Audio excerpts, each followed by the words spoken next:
I was raised in the little town of Yazoo City, Mississippi. Now, I know that a lot of folks go around the country trying to impress people by claiming to be from Yazoo City. But I really am. Now, when I was a boy, during the Depression, we lived next door to some rich folks. I knew they were rich for two reasons. Number one, they had a cook. Number two, the cook had something to cook.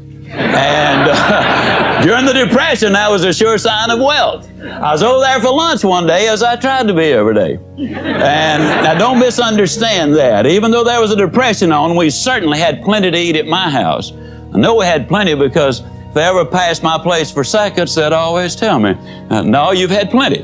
So I know we had plenty. Now the cook brought the biscuits out, and this is not an exaggeration. Those biscuits were not as thick as my wrist was. And I looked at her for a moment. I said, Maud, what in the world happened to your biscuits? She reared back, gave a big old tummy laugh, and said, well, I'll tell you about those biscuits. She said they squatted to rise.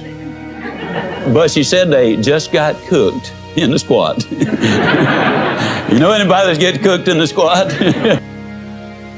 The people who wait for Aunt Matilda to move out, or John to get on the day shift, or the new models to come out, or the new mayor to come in, or for the new advertising campaign to get started. The people who wait on the new senator in Washington, or until inflation slows or the rate of interest come down, the people who wait for changes to take place out there before they do the changing in here are flat going to end up getting cooked in the squat.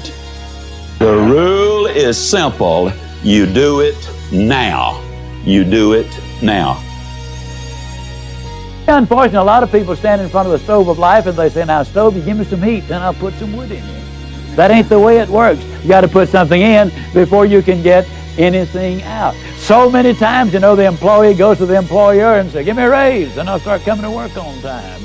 Or so many times they will come to him and say, make me the boss. Now, I know I haven't been here very long, don't really deserve to be the boss, but I just function better when I am in charge of the thing. You reward me now, and then I promise you, I'll learn what this business is all about later on. Reward me now, and I'll produce later. It doesn't work that way. Can't you just see a youngster in school saying, teacher, if I take a failing grade home, my parents are going to skin me alive. Pass me on this quarter, and next time I'll study more than anybody else. Reward me now, I'll produce later. It doesn't work that way. Can't you just see an old farmer standing out in the fields in October and saying, Lord, I know I didn't plant a thing this year, but if you give me a big crop this year, I'll plant more than anybody next year. It ain't that way, folks. You got to put something in before you can expect to get anything out. Well, he's just pumping away. You know, that's hot. It's August. I mean, the question is just how much pumping are you going to do for a drink of water? And finally, old Bernard said, you know, Jimmy, I don't believe it's any water down there. Jimmy said, yeah, it is, Bernard.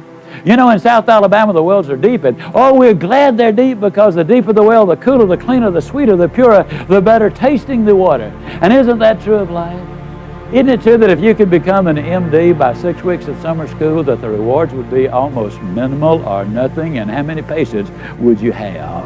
Isn't it true that if you become a sales expert in 3 days of a training school, that the rate of pay would go down rather radically? Isn't it true that anything worth doing is worth doing poorly until you can learn to do it well? We'll never know how many kids have missed a college scholarship because they didn't study an average of 10 more minutes a day. We will never know how we come so close to promotion, but we grew discouraged and quit too soon. We'll never know how much more success we would have had we just had a little more pumping in there, and pump and pump and pump and pump. Well, finally, old Bernard just got disgusted. He threw up his hand. He said, Jimmy, there's just no water down there. Jimmy said, don't stop, Bernard. Don't stop. If you stop, the water's going to go all the way back down, and then you're going to have to start all over.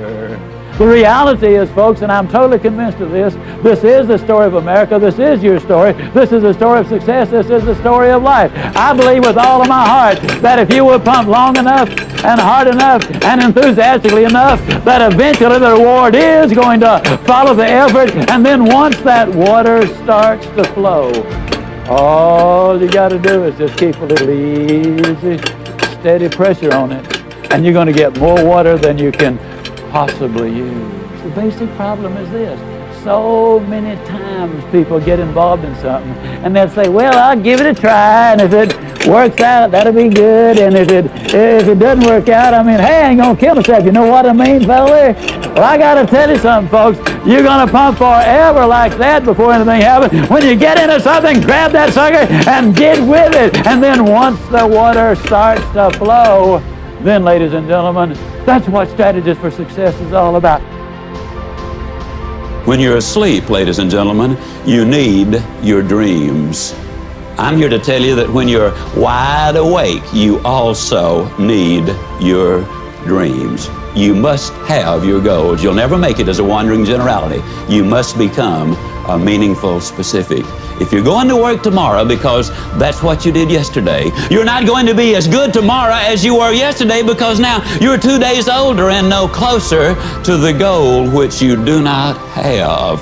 You can't make it as a wandering generality. I want to talk a little bit about goals on the line of how do you lose 37 pounds and write a book. I'm just going to kind of give you that as an example. For 24 years of my adult life, by choice, I weighed well over 200 pounds. I say by choice because, you see, I have never accidentally eaten anything. I mean, it's always been deliberate. And when I choose to eat too much today, I have chosen to weigh too much tomorrow. You can choose to set goals and realize your potential, or you can choose not to set them. Now, if you choose not to set them, you got to understand that the consequences are not going to be good down the road. For 24 years, I was going to lose that weight. As a matter of fact, in 24 years, I lost several thousand pounds of weight. How many of you already know exactly what I'm talking about? But it wasn't until I wrote it down, put a date on it, listed the obstacles I had to overcome, identified the people, the groups, the organizations I needed to work with, spelled out a plan of action, set that time limit in there, and identified all of the benefits to me. It was only when I did that that the goal became a reality, and I lost the weight. For 10 or 15 years, I was going to write a book. You know anybody who's going to do just a whole lot of things, folks? I was going to write a book. But it wasn't until I got busy writing the book and writing the plans first before the book ever materialized. Now, if it sounds like I'm trying to sell you on having goals, how many of you are getting close already? How many of you are becoming convinced right quick like that you need to have those goals? There's no question about it. The immortal J.C. Penney many, many years ago said, "Give me a stock clerk with a goal, and I'll give you a man who will make history. But give me a man without a goal, and I'll give you a stock clerk." A commitment plays heavily in everything. If you've made a commitment, when you hit the rough spots, not if, when you hit the rough spots, your immediate thought is, how can I solve the problem? If you've not made the commitment when you hit the rough spot, whether it's in marriage or education or career or whatever, your first thought is, man, how can I get out of this deal? And so that commitment plays a huge role. And as you know, some people are about as committed as a kamikaze pilot on his 39th mission. I mean, they don't really take it that seriously. I listened to the people who were successful in selling that product. I would learn new things from different ones, new approaches, and that's you must be a constant student. A lot of people are afraid to try anything new because they are afraid that they will be embarrassed until they get good at it.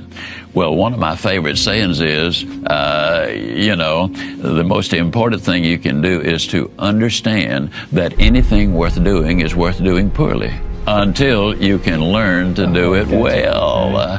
My first few sales calls were pathetic, but I knew it was worth doing, so I kept after it, My first few speeches were a disaster, but I believed that I could develop into that, so I kept at it until I could do it effectively. And all skills are exactly the same way. No running back that sets the records ever set a record the first time he picked up a football, and you can go right down the line with that. So if it's worth doing and you believe in it, go ahead and fail. And the more times you fail, the closer you get into success, because you should be learning on every simple thing that you do.